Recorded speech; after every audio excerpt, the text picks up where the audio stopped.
How to sign into my Kohl's credit card to make a payment. Hello and welcome back to our channel. In this video presentation, I'm going to teach you guys on how can you exactly sign into your Kohl's card online account to make a payment or simply log into your Kohl's credit card account. So first of all, to access your Kohl's card for making a payment, start by opening your preferred web browser such as Google Chrome, and in the search bar type in Kohl's credit card login and hit enter. Then after, select the Kohl's credit card link from the search results. Click on the initial one that is indicating Kohl's credit card. Click on it. This will take you to the official Kohl's homepage. Once on the web page, locate the login page on the right side of the screen. Fill out the form accurately with your username or email in the designated field. And also enter the correct form of your password in the designated area of the password.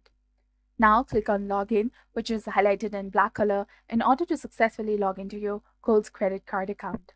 But in the case if you have forgotten your username or your password, you can simply click on this Forgot Username option over here in order to retry your username. And in the case of password, you can click on this Forgot Password option to recover and reset your password of Kohl's credit card account. So this was all about it. By following the simple steps, you will successfully log into official Kohl's bank credit card. If you found this guide to be helpful, please consider liking the video and subscribing to our channel for more content related to Kohl's card and banking services. Thank you for your viewership and support. See you in the next video.